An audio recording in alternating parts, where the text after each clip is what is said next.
Olá, boa tarde. Começa agora o JTV UFMA. Vamos aos destaques de hoje.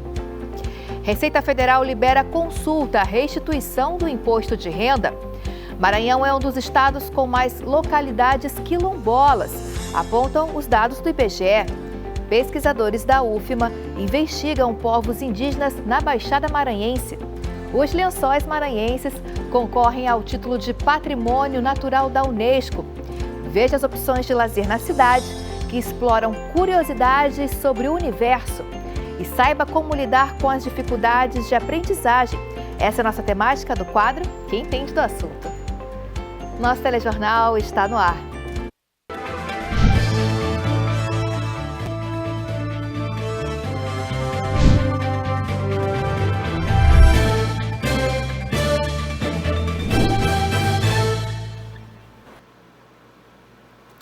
Polícia Federal realiza operação contra crimes de abuso sexual infantil.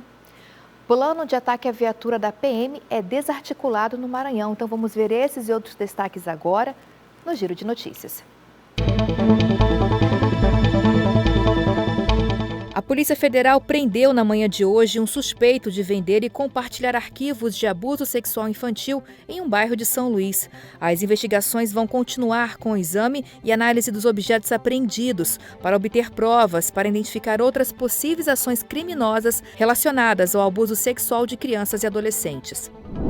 A Operação Ribamar Segura da Polícia Militar impediu um plano de ataque a uma viatura da PM no Morro do Urubu, em São José de Ribamar. A operação teve início depois de uma denúncia anônima ter apontado que criminosos da região planejavam atacar as forças de segurança.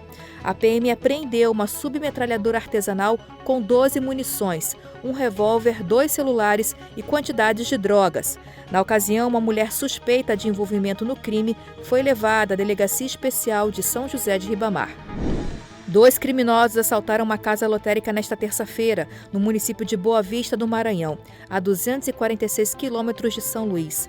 Eles conseguiram roubar todo o dinheiro que estava no caixa da lotérica e ainda levaram celulares e demais pertences dos funcionários. Após o assalto, os criminosos fugiram e ainda não foram localizados pela polícia, que segue com as investigações do caso. A Receita Federal liberou na manhã de hoje a consulta ao terceiro dos 5 lotes de restituição do imposto de renda. A consulta pode ser feita na página da Receita Federal na internet e também pelo aplicativo. Por causa das enchentes no Rio Grande do Sul, os contribuintes gaúchos também entraram na lista de prioridades. O pagamento deve ser feito em 31 de julho, na conta ou na chave Pix, informada na declaração de imposto de renda.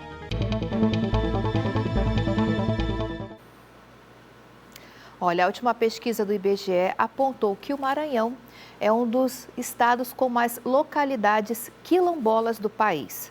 Vamos lembrar, gente, que o maior quilombo urbano das Américas, o bairro da Liberdade, fica aqui na capital maranhense, né, São Luís. Quem traz essas informações detalhadas dessa pesquisa é a repórter Luciana Rodrigues. Vamos conferir a matéria. Liberdade. Palavra que carrega a força da ancestralidade e da luta por direitos da população negra no Brasil. O bairro, com nome tão significativo, preserva a história do maior quilombo urbano do Maranhão e do país. A comunidade da Liberdade ainda espera por mais políticas públicas, direitos que as leis atestam, mas na prática, os dados do IBGE afirmam que há muitas diferenças entre a população geral do Brasil, dos estados e comunidades, localidades e territórios quilombolas. A gente precisa de mais políticas públicas, a gente precisa de mais atividades. A gente tem muitas atividades culturais no bairro da Liberdade, mas a gente ainda precisa. Graças a Deus a Liberdade perdeu aquela de ser o bairro mais perigoso. A gente já quebrou com esse tabu, que quem mora na Liberdade conhece, vê que é um bairro bom de se morar. Mas a gente precisa de mais políticas públicas no bairro da Liberdade. O Maranhão é o segundo estado com maior número de pessoas que se autodeclararam quilombolas, 269 mil, perdendo apenas para o estado da Bahia, 397 mil pessoas. Se levarmos em consideração o número total de habitantes, o Maranhão fica em primeiro, com um percentual de 3,97% de pessoas que se autodeclararam quilombolas. Conhecer esses números é também conhecer as necessidades dessa população.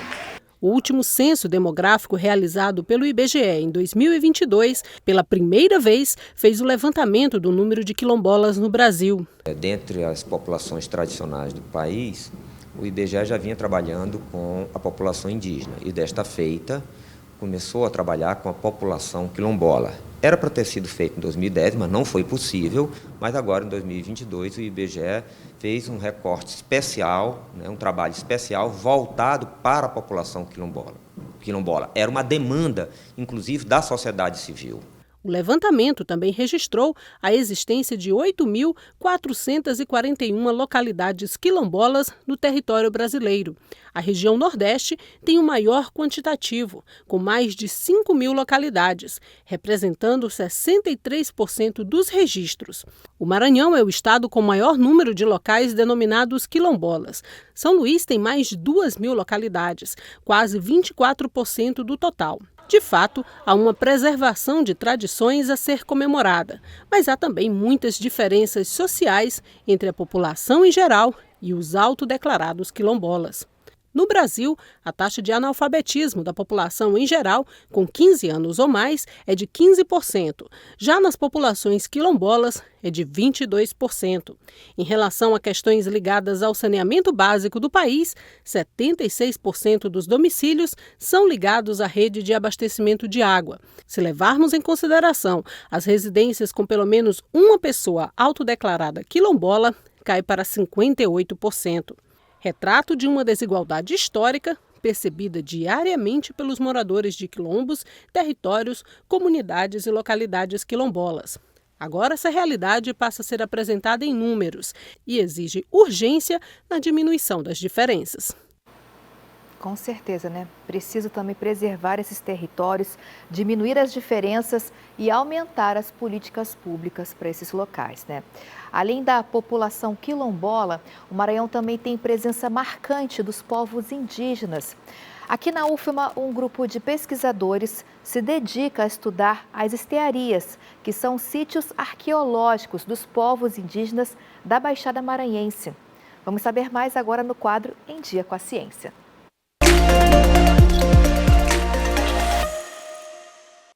O Maranhão é território indígena. A confirmação pode vir do trabalho deste grupo de estudantes e historiadores que se reúnem para investigar as estearias, que foram moradias suspensas construídas antes da invasão dos povos europeus. Os esteios eram feitos geralmente com madeira resistente, como ipê amarelo e maçaranduba. O grupo de pesquisadores do Laboratório de Arqueologia da UFMA estuda as construções feitas por indígenas no município de Penalva, região da Baixada Maranhense. Esses povos viveram nessa região da Baixada Maranhense desde o início da Era Cristã até aproximadamente o ano 1200 depois de Cristo. Então isso é muito importante porque são povos originários, são povos indígenas e, portanto, temos que valorizar, o conhecimento indígena no estado, o conhecimento tradicional e, sobretudo, buscar as nossas origens, porque as nossas origens, o estado do Maranhão é um estado indígena. Isso é muito importante. Por aqui no Laboratório de Arqueologia, os estudantes já estão realizando as observações, mas até chegar nessa fase da pesquisa foi preciso um trabalho de campo minucioso. Todas essas peças que estão aqui foram recolhidas pela equipe na região da Baixada Maranhense e agora serão objetos de estudo e análise para novas descobertas sobre a nossa história. O estudo realizado pelo laboratório é também uma oportunidade enriquecedora para alunos de colocar em prática os conhecimentos adquiridos em sala de aula. Dentro do campo eu pude entender muito mais como é o processo dentro da arqueologia, da retirada, das cerâmicas, dos estudos, porque eu consegui ver a pesquisa que eu desenvolvo dentro do laboratório de forma materializada, lá mesmo no campo. E é muito interessante a viagem do campo, a expedição, porque nós conhecemos diversos territórios que produzem essa arqueologia maranhense, que é as estearias, Depois de coletados, os materiais passam por uma curadoria feita pelos próprios alunos. A Júlia é uma das estudantes responsáveis por separar e catalogar as peças encontradas. Um trabalho que requer atenção redobrada. A gente vai fazendo as fichas das peças de acordo com as especificidades, né, de acordo com as características de cada uma, tamanho, se tem pintura, se tem aplique, né, e a partir daí a gente vai catalogando as peças ainda aqui na bancada, e quando a gente termina toda essa catalogação, né, de fazer as peças, aí a gente começa a organizar nessas prateleiras, né, aqui do laboratório, nos nichos, de acordo também, né, com cada característica, com cada especificidade de cada peça, né. Esta pesquisa é realizada desde 2013. Ao longo desses mais de 10 anos, as descobertas feitas aqui levaram muitos estudantes a escolher a arqueologia como objeto de estudo.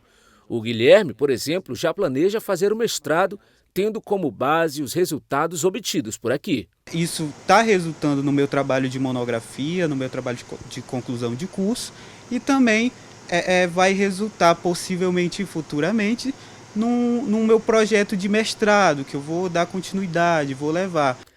Além de acadêmico, para muitos estudantes a pesquisa também tem valor pessoal. Tive muita acessibilidade de conversar com vários moradores. Eu peguei alguns depoimentos deles para eu levar, né, posteriormente para o meu trabalho de conclusão de curso. E escutando eles ficavam maravilhados também de saber que ali onde eles estavam, mesmo sendo um povoado, que não tem quase nada de estrutura, que às vezes a escola é só um teto, e saber que mesmo ali eles são ricos de alguma forma, foi algo que também me impactou.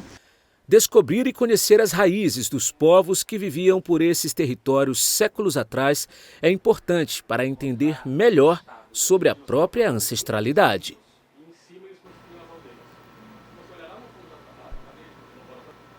Verdade, bela matéria. Parabéns aos alunos, pesquisadores aqui da UFMA. Para você que se interessa então por pesquisa, a UFMA lançou o edital para o Programa de Bolsas de Extensão 2024, para conceder apoio financeiro ao desenvolvimento de projetos de extensão a serem executados no período de 2024 e 2025. Serão concedidas 200 bolsas e as inscrições seguem abertas até o dia 30 de agosto. Mais informações você encontra no site da UFMA. Ainda falando sobre pesquisa, ciência e tecnologia, para você que gosta das temáticas relacionadas às curiosidades do nosso universo, vamos trazer agora 2 dicas para você aproveitar esse período de férias. Olha, tem uma exposição imersiva sobre viagem ao espaço em um shopping aqui da capital, e aqui na UFMA, o nosso planetário, o projeto Ilha da Ciência, também tem muito conhecimento para você aí de casa. E num piscar de olhos, você está no espaço sideral, conhecendo novas estrelas e outras galáxias.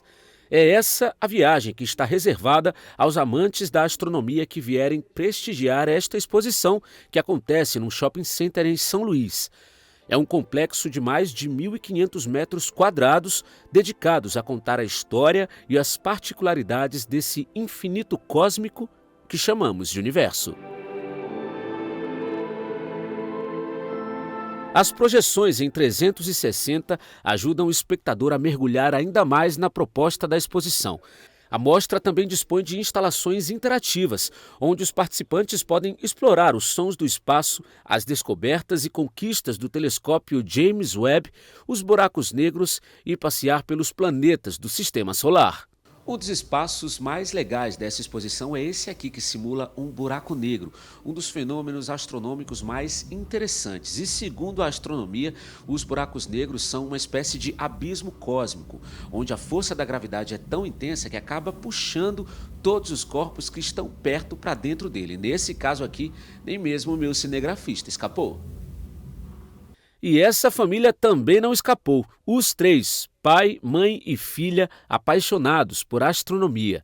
Se o céu é o limite, a pequena Alice de 13 anos quer ir muito além. Meu sonho é virar astronauta, pelo menos para poder estudar os planetas, sentir os sons, as vibrações. É como se você estivesse dentro do espaço mesmo. Cada interação, nossa, muito bom. Cada autista tem seu hiperfoco. né? E ela é um dos hiperfocos. Então vem desde o interesse também do pai, que gosta de Cavaleiros do Zodíaco, que tem a ver com essa questão dos astros, dos planetas, né? Das casas, né? Do Zodíaco, que tem a ver também com essa questão. E aí ela surgiu o interesse, também apoiada pelo pai, e aí ela só cresceu e até hoje continua gostando muito. Onde antes tudo era um pequeno aglomerado de partículas quentes misturadas com luz e energia, no estalar de dedos começou a se expandir e se esticar. Na medida em que essas partículas se expandiam e esfriavam, novos espaços cósmicos eram criados. Em tempo, eles se transformariam nas primeiras estrelas e galáxias. A exposição Viagem ao Espaço é uma oportunidade de compreender mais sobre o universo. E para aqueles que desejam se aprofundar ainda mais sobre o assunto, a Universidade Federal do Maranhão dispõe do Laboratório de Divulgação Científica Ilha da Ciência. O ambiente conta com telescópios profissionais, sala de vídeo e uma unidade móvel do planetário que percorre várias cidades do Maranhão. A Lilian chegou até aqui por uma coincidência. Eu precisava ver uma situação do telescópio que eu comprei para o meu filho.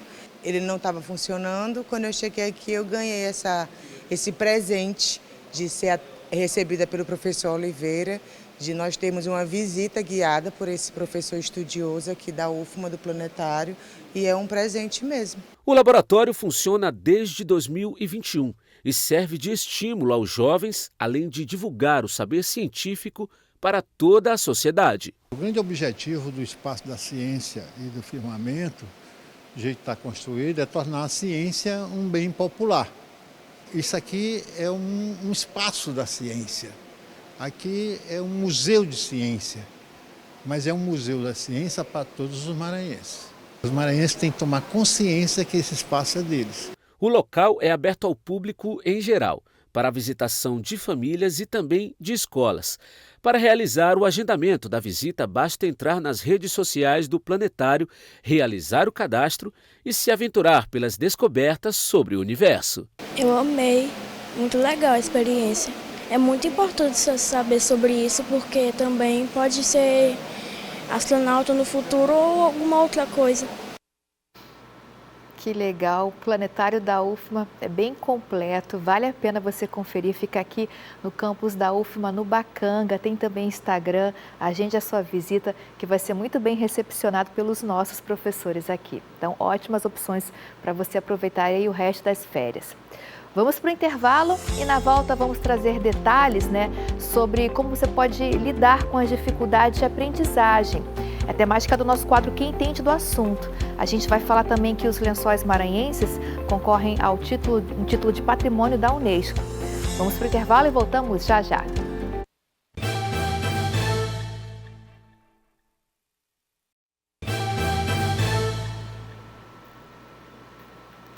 Estamos de volta e os Lençóis Maranhenses concorrem ao título de Patrimônio Natural da Unesco. Quem tem os detalhes para a gente é a repórter Luciana Rodrigues. Boa tarde, Luciana. Olá, boa tarde a todos que acompanham o JTV UFMA.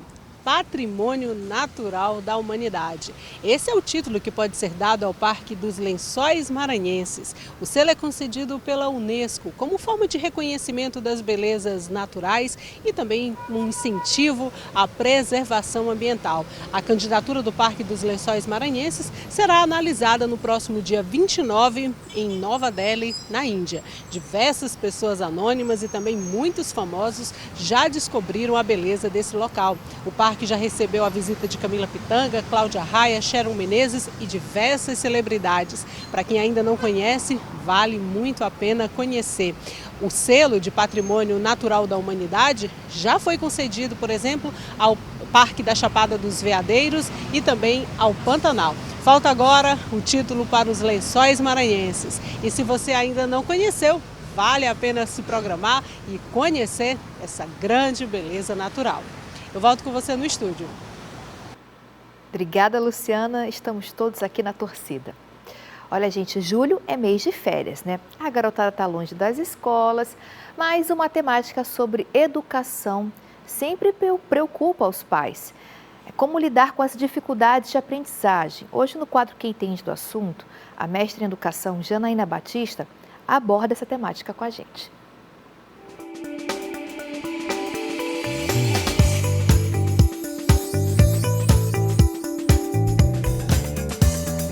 Existem causas e tratamentos para um transtorno de aprendizagem? Em muitos casos, os transtornos de aprendizagem, eles podem acontecer em virtude de fatores genéticos, ambientais e comportamentais. Com relação ao tratamento, os transtornos de aprendizagem, eles têm tratamento sim. À medida que esse transtorno ele é identificado, ele é diagnosticado por especialistas, por profissionais competentes, o tratamento ele pode ser iniciado. Esse tratamento ele pode ser feito com uma equipe multidisciplinar. Essa equipe multidisciplinar vai envolver neurologistas, psicólogos, neuropsicólogos e psicopedagogos. A partir do momento que é laudado, que é diagnosticado o transtorno de aprendizagem, as intervenções elas serão iniciadas. Problemas comportamentais podem dificultar o aprendizado? Pesquisas comprovam que crianças com problemas de comportamento podem sim ter a sua aprendizagem dificultada, uma vez que essas crianças elas vão se sentir mais desmotivadas para continuar em sala de aula, para prestar atenção, no que está sendo dito pela professora. Então, se ela não está prestando atenção, se ela está com dificuldade de atenção, se ela está conversando bastante, com certeza ela não vai estar dando atenção ao que está sendo ministrado em aula. Então, com certeza já vai ser um conteúdo que essa criança vai ter defasagem. Então, sim, crianças que têm comportamentos inadequados, elas vão sim ter uma aprendizagem dificultada nesse sentido. O que fazer para que uma dificuldade não atrapalhe o desempenho escolar? Primeiramente, é preciso que família e escola estejam em diálogo constante. O professor, a escola, precisam ter conhecimento dessas dificuldades e precisam também ter conhecimento se a família está buscando algum diagnóstico, se o aluno está em algum tipo de investigação.